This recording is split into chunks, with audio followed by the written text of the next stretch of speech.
Hello students, welcome all of you in the maths class once again. आज हम start करेंगे exercise 8.2, but 8.2 start करने से पहले हम उसके टॉपिक हैं कुछ जो वो उनको अच्छी तरह समझते हैं, और फिर जब वो टॉपिक क्लियर हो जाएंगे तो उसके बाद हम एक्सरसाइज को स्टार्ट करेंगे। तो यहाँ पर हम कौन कौन से टॉपिक को ले रहे हैं, सबसे पहले देखते हैं। नंबर 1 है प्रॉफिट एंड लॉस, नंबर 2 है डिस्काउंट, नंबर 3 है sale tax, VAT and GST. तो ये टॉपिक हम इंक्लूड करने वाले हैं आज। तो सबसे पहले देखते हैं, इसमें फर्स्ट टॉपिक है प्रॉफिट एंड लॉस का। बेटा प्रॉफिट एंड लॉस होता क्या है, बहुत ही क्लियर समझते हैं एक एग्जांपल के थ्रू। एक स्टूडेंट ने एक पेन परचेज किया है, वो पेन 100 रुपीज का है। तो 100 रुपीज का जो पेन परचेज किया है, जब हम किसी चीज को परचेज करते हैं तो इसका मतलब वो उसकी कॉस्ट प्राइस होती है। इसका मतलब इस पेन की कॉस्ट प्राइस कितनी है, 100 रुपीज। और उस स्टूडेंट ने वो पेन नेक्स्ट किसी पर्सन को सेल कर दिया है, वो 120 रुपए में कर दिया है। इट मीन्स 100 रुपीज का पेन परचेज किया और 120 रुपीज में सेल कर दिया। ये आपको क्लियर हो रहा है कि जो पेन परचेज किया है उसको हम सीपी कहते हैं, और जो सेल कर दिया उसको हम एसपी कहते हैं। इट मींस पेन की सीपी 100 है और एसपी 120 है। इस केस में जिसकी हम बात कर रहे हैं, इसमें एसपी सीपी से ग्रेटर है। आपको बहुत क्लियर पता चल रहा है, 120 is greater then 100, it means SP CP से ग्रेटर है। तो इस केस में उसको प्रॉफिट हुआ होगा या लॉस हुआ होगा, ये आपको बहुत ही क्लियर हो गया होगा। डेफिनेटली प्रॉफिट हुआ होगा क्योंकि एसपी ग्रेटर है सीपी से। तो यहां पर जब प्रॉफिट फाइंड करते हैं तो एसपी में से सीपी को माइनस करते हैं। इट मींस अगर मैं 120 में से 100 को माइनस करता हूं तो आपके पास आ जाता है 20 रुपीज। 20 रुपीज का प्रॉफिट हुआ है। तो हमारे पास फर्स्ट फॉर्मूला यहीं से आया है, when SP is greater than CP then profit is equal to SP minus CP. ये बहुत ही क्लियर हो जाना चाहिए आपको, क्योंकि जब एसपी ग्रेटर होता है सीपी से, सेलिंग प्राइस ज्यादा होती है कॉस्ट प्राइस से, तो प्रॉफिट होता है। और उस केस में हम प्रॉफिट फाइंड करने के लिए एसपी में से सीपी को माइनस कर देते हैं। एक और एग्जांपल मैंने लिया है एक ज्योमेट्री बॉक्स का। एक स्टूडेंट ने एक ज्योमेट्री बॉक्स परचेज किया है, वो ज्योमेट्री बॉक्स 100 रुपीज का है। इट मींस उसकी कॉस्ट 100 रुपीज थी और उसे किसी रीजन से उस ज्योमेट्री बॉक्स को 80 रुपीज में सेल करना पड़ा है।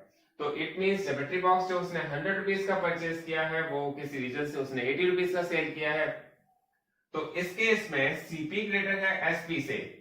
सीपी जब एसपी से ग्रेटर हो जाती है तो लॉस होता है, और लॉस के केस में हम क्या करते हैं, लॉस के केस में हम सीपी में से एसपी माइनस करते हैं। इट मींस सीपी 100 है, 100 में से 80 माइनस किया है, तो हमारे पास ₹20 का यहाँ पर लॉस हुआ है। तो हमारे पास दूसरा जो फॉर्मूला बना है, when CP is greater than SP, then we can say that loss is happened। और लॉस कितना हुआ है, लॉस फाइंड करने के लिए हम क्या करते हैं, CP में से SP को माइनस कर देते हैं। तो ये फर्स्ट और सेकंड जो फॉर्मूले हैं बहुत ही क्लियर हो जाने चाहिए, बेसिक फॉर्मूले हैं जो आप स्टार्टिंग से पढ़ते आ रहे हैं। नेक्स्ट देखते हैं प्रॉफिट परसेंट फाइंड करने के लिए क्या करना पड़ता है। प्रॉफिट परसेंट फाइंड करने के लिए आपको क्या करना पड़ेगा, आपको प्रॉफिट जितना हुआ है किसी भी आर्टिकल पर, तो प्रॉफिट आप ऊपर रखते हैं, नीचे सीपी रखते हैं और मल्टीप्लाई कर देते हैं 100 से। इसी तरह से अगर हमें लॉस परसेंट फाइंड करना है, तो लॉस परसेंट फाइंड करने के लिए हम लॉस ऊपर रखते हैं, अपॉन में सीपी रखते हैं, मल्टीप्लाई कर देते हैं 100 से। तो इट मींस हमें बहुत ही क्लियर है, जब भी हम प्रॉफिट परसेंट फाइंड कर रहे हैं या लॉस परसेंट फाइंड कर रहे हैं तो हमें सीपी पता होनी चाहिए। अगर इन केस में हमें सीपी पता नहीं होती तो हम उसको लेट कर लेते हैं। अब देखते हैं हमारे पास नेक्स्ट जो फॉर्मूला है, अगर आपके पास प्रॉफिट हो रहा है किसी केस में तो एसपी फाइंड करना हो तो क्या करेंगे। हमारे पास प्रॉफिट के केस में एसपी फाइंड करने का जो फॉर्मूला है बहुत ही क्लियर है, 100 plus profit percent upon 100 into CP. ये फॉर्मूले अगर हम अप्लाई कर देते हैं इस फॉर्मूले को, तो हम एसपी को फाइंड कर सकते हैं। मैंने क्या बताया, 100 plus profit percent upon 100 into CP. बहुत ही सिंपल फॉर्मूला है, ये 7th क्लास में भी आया था। और अगर हमारा लॉस हो रहा है अगर हमें, तो हमारे पास फॉर्मूला है 100 minus loss percent upon 100 into CP. तो बहुत ही क्लियर है, ये फॉर्मूले में कोई कंफ्यूजन नहीं होना चाहिए, क्योंकि प्रॉफिट हो रहा है तो प्लस करते हैं और लॉस हो रहा है तो 100 में से लॉस को माइनस कर देते हैं, लॉस परसेंट को माइनस कर देते हैं। तो ये हमारे पास एसपी फाइंड करने के दो फॉर्मूले आ गए हैं। अगर हमारे पास सीपी का फॉर्मूला, सीपी अगर हमें फाइंड करने के लिए दिया जाता है इन केस ऑफ प्रॉफिट, तो हमारे पास फॉर्मूला क्या होता है, सीपी फाइंड करने के लिए दिया जाता है तो हमारे पास फॉर्मूला होता है SP into 100 upon 100 plus profit percent. और अगर हमारे पास सीपी फाइंड करने को दिया जाता है इन केस ऑफ लॉस, तो हमारे पास जो फॉर्मूला होता है वो होता है SP into 100 upon 100 minus loss percent. अगर ये फॉर्मूले अगर हम सबको याद हो जाते हैं तो बहुत ही ये इजी रहता है आपको चैप्टर को करना, क्योंकि जब तक हमारा बेसिक बहुत अच्छी तरह से क्लियर नहीं होगा तो हम आगे की एक्सरसाइज को बहुत अच्छी तरह से नहीं कर सकते। तो ये बहुत ही क्लियर है कि आपको ये फॉर्मूले जो मैंने आपको लिखवाए हैं बहुत ही अच्छी तरह से याद होने चाहिए। एक बात का ध्यान और रखना होगा आपको, जब भी हम प्रॉफिट फाइंड करेंगे, प्रॉफिट परसेंट फाइंड करना चाहते हैं तो आपको सीपी फाइंड होनी चाहिए। अगर सीपी नहीं है तो आप प्रॉफिट कैसे फाइंड करेंगे? अगर सीपी नहीं है तो आपको उसे लेफ्ट करना पड़ेगा। अगर आपको लॉस फाइंड करना है तो भी आपको सीपी पता होनी चाहिए। तो सीपी अगर नहीं दे रखी तो आपको लेट करना पड़ता है। यहां पर एसपी फाइंड करना हो तो एसपी के लिए भी आपको सीपी की रिक्वायरमेंट है। तो मतलब सीपी एक मेजर पार्ट है जो आपको बहुत ध्यान रखना होता है। अगर सीपी हमारे पास किसी आर्टिकल की नहीं दे रखी होती है तो हमें उसको लेट करना पड़ता है। आप जब क्वेश्चन करेंगे तो बहुत अच्छी तरह से आपको क्लियर हो जाएंगे, क्योंकि ये क्वेश्चन आपने पहले भी किए हुए हैं। जब आपको एसपी फाइंड करनी हो लॉस के केस में तो अभी आपको सीपी की रिक्वायरमेंट होती है। मतलब सीपी की रिक्वायरमेंट हमें हर जगह होती है, और सीपी अगर कहीं किसी केस में नहीं होती है तो आपको उसे लेट करना पड़ता है। ये आपको बहुत ज्यादा ध्यान रखने वाली बात है। अगर आप इन बातों को समझ रहे हैं जो मैंने आपको बताया है, फॉर्मूले आपको याद है, तो फिर ये एक्सरसाइज आपको बहुत इजी लगने वाली है। चलिए देखते हैं, हम एक्सरसाइज में स्टार्ट करेंगे, लेकिन उससे पहले हम देखेंगे हमारे पास कुछ और टॉपिक है डिस्काउंट के, और जो सेल टैक्स लगता है, सेल टैक्स लगता है, जीएसटी वैट जो अप्लाई होता है वो किस पर अप्लाई होता है। अब देखते हैं हमारा नेक्स्ट टॉपिक है डिस्काउंट। जब हम डिस्काउंट की बात करते हैं तो डिस्काउंट तो बहुत ही यूजुअली वर्ड है जो आप अक्सर यूज करते हैं। जैसे मार्केट जाते हैं, मार्केट में सपोज एक जीन्स है और उस पर 800 रुपीज मार्क्ड है, और अगर हम शॉपकीपर से पूछें इस पे आप कितना डिस्काउंट देंगे, तो जनरली शॉपकीपर बोलते हैं 10%, 20% जो भी उनका डिस्काउंट होता है तो वो बोलते हैं। तो वो 10 या 20% जो डिस्काउंट करते हैं वो किस पर करते हैं? जो 10 और 20% डिस्काउंट करते हैं वो मार्क प्राइस पे करते हैं। तो इसका मतलब मार्क प्राइस को हम एमपी भी कहते हैं,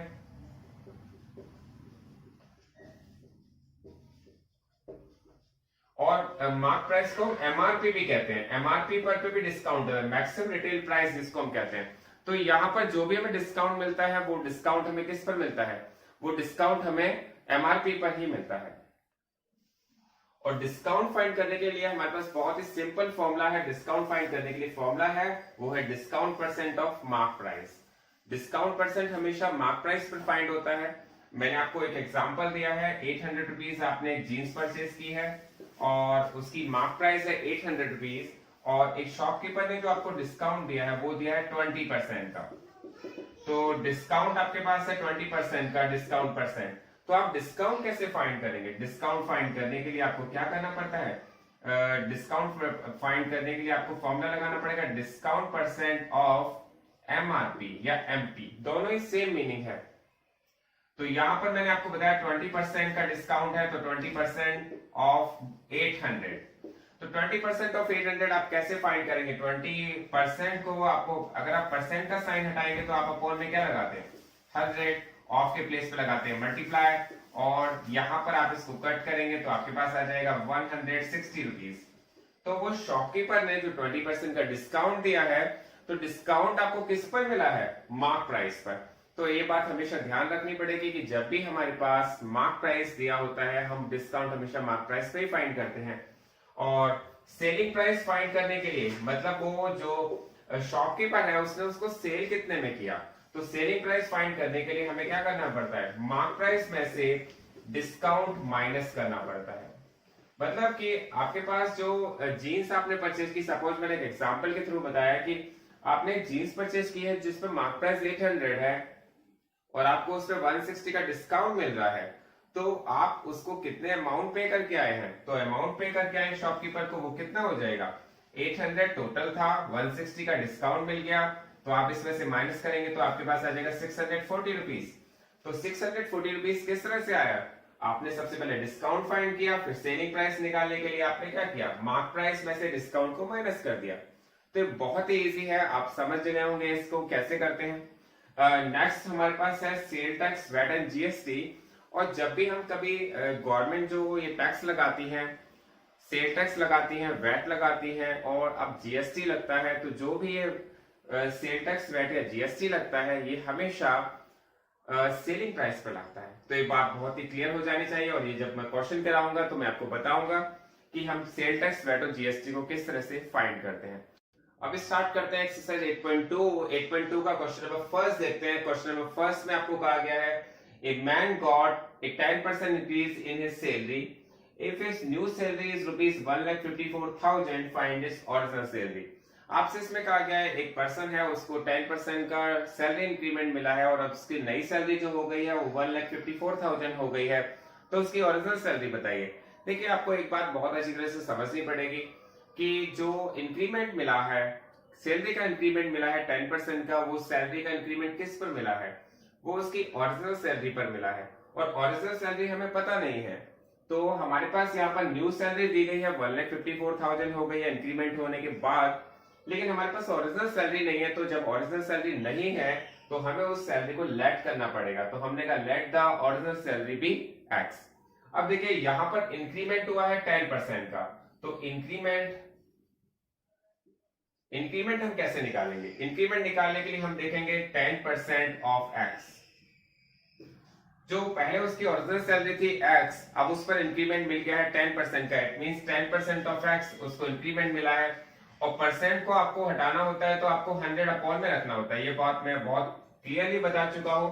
जब आप परसेंट को हटाते हैं तो 100 जो आता है वो अपॉन में आ जाता है। ऑफ के प्लेस पर आप मल्टीप्लाई कर सकते हैं, 0 से 0 कट करेंगे तो आप इसे लिख सकते हैं x अपॉन 10। यहां पर जो इंक्रीमेंट हुआ है सैलरी में वो हुआ है x अपॉन 10, लेकिन आपको अब नई सैलरी दी गई है तो इसमें इट मींस मैं आप यहां पे लिख सकता हूं अकॉर्डिंग टू द सम, ये मैं इसको लिखूंगा x plus x upon 10 is equal to 1,54,000। ये आपको बहुत अच्छी तरह समझना है जो मैं आपको बता रहा हूं।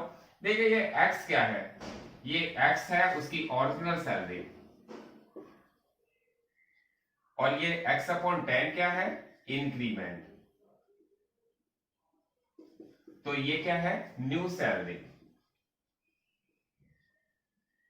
देखिए बहुत ही क्लियर है, मैंने आपको बताया ओरिजिनल सैलरी को हमने x लेट किया है और इंक्रीमेंट हुआ है 10% का, तो 10% ऑफ x फाइंड किया तो 10 अपॉन 100 इंटू एक्स, ये आ गया x अपॉन 10। अब हम देखते हैं according to the sum question में क्या कहा गया। क्वेश्चन में कहा गया जो उसकी नई सैलरी है, अब जो नई सैलरी होगी वो किस किस से मिलकर बनी होगी, उसकी ओरिजिनल सैलरी से और उसके इंक्रीमेंट से। तो original salary plus increment is equal to new salary. तो जब हम इसको ऐड करेंगे तो आपको पता होगा कि इसको ऐड कैसे करेंगे, x अपॉन 1, इसके अपॉन में हमने 1 रख लिया, फिर देखते हैं 1 और 10 का जो एलसीएम आता है वो कितना आएगा, 10, 1 10 जा 10 तो 10x आ जाएगा, और 10 1 जा 10 तो x आ जाएगा। देखिए यहाँ पर एलसीएम लेना आप सबको आ जाना चाहिए। तो एलसीएम लेना कैसे आता है मैंने आपको बताया, यहाँ पर 1 है, यहाँ 10 है, 1 और 10 का एलसीएम आता है 10, 1 10 जा 10 देन 10x, यहाँ पे 10 का मल्टीप्लाई हो जाएगा, x में 10 का मल्टीप्लाई हो गया तो हो गया 10x। यहाँ पर 10 1 जा 10 तो x 1 जा x, 10x और x ये आपके पास आ जाएगा 1,54,000। 10x और x हो जाता है 11x, 11x upon 10 is equal to 1,54,000। तो हमारे पास ये जो इक्वेशन आ गई, आप इसको बहुत ध्यान से देखिएगा। इसके बाद हम यहां देखते हैं आपके पास आया है 11x upon 10 is equal to 1,54,000, और आप अगर x की वैल्यू फाइंड करना चाहते हैं तो आपको क्या करना पड़ेगा, आपको क्या करना पड़ेगा, ये 10 को आपको साइड चेंज करके ले जाना पड़ेगा, और 10 जब साइड चेंज करके जाएगा तो ये डिवाइड की वैल्यू मल्टीप्लाई में चेंज हो जाएगी, और ये वैल्यू जो मल्टीप्लाई की थी वो डिवाइड में आ जाएगी। ये आपको बहुत ही क्लियर हो जाना चाहिए, क्योंकि जब भी हम कभी इस तरह से इक्वेशन को सॉल्व करते हैं तो जो वैल्यू डिवाइड में होती है वो मल्टीप्लाई में चली जाती है, और जो मल्टीप्लाई की होती है वो डिवाइड में आ जाती है। तो यहाँ पर हम इसको कट करेंगे तो 11 बन जाए 11, आपके पास आ जाएगा 4 4 11 4 जब 44 0 0 0, और आप इसका मल्टीप्लाई करेंगे तो आ जाएगा 1,40,000। तो यहाँ पर हमारे पास जो फाइंड करने का मेथड है आपको बहुत अच्छी तरह से क्लियर होना चाहिए।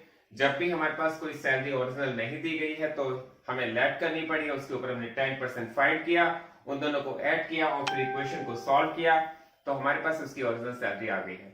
अब देखते हैं इसके बाद क्वेश्चन नंबर सेकंड। अब देखते हैं क्वेश्चन नंबर सेकंड में क्या दिया हुआ है। क्वेश्चन नंबर सेकंड में आपसे कहा गया है on Sunday 845 people went to zoo. On Monday only 169 people went. What is the percent decrease in the people visiting the zoo on Monday? इसमें आपसे कहा गया है संडे को जो जू में जाने वाले नंबर ऑफ पर्सन थे वो थे 845, लेकिन मंडे को वो बहुत ही कम हो गए, वो हो गए 169।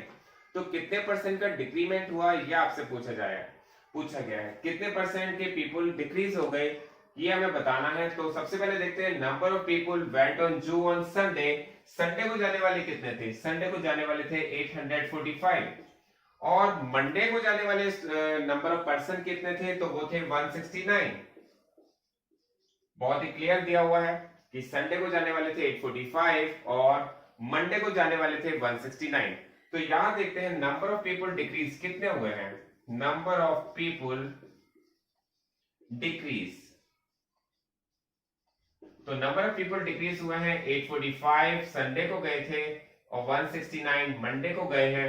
और अगर मैं इसमें से इसको माइनस कर देता हूं तो देखता हूं 15 में से 9 गया तो बचेगा 6, 3 में से 6, 13 में से 6 गया तो बचेगा 7 और 7 में से 1 गया तो बचेगा 6। इसका मतलब संडे को जाने वाले संडे और मंडे के जो डिफरेंस आया है वो आया है 676। लेकिन आपको यहाँ पर डिक्रीज परसेंट फाइंड करना है। तो डिक्रीज परसेंट फाइंड करने के लिए आपको क्या करना पड़ेगा? तो डिक्रीज परसेंट फाइंड करने के लिए आपको देखना पड़ेगा कितने नंबर ऑफ पीपल कम गए हैं। तो 676 पीपल कम गए हैं मंडे को। टोटल पर्सन कितने थे? 845 और मल्टीप्लाई करना पड़ेगा 100 से।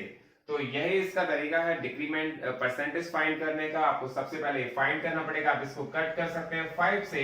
हमने इसे 5 से कट किया तो 5 × 5, 5 × 6 = 30, 5 × 5 और 5 × 9 = 45। आप इसको 5 से कट करेंगे 5 × 2 = 10, 500। अब आप इसको किससे कट कर सकते हैं?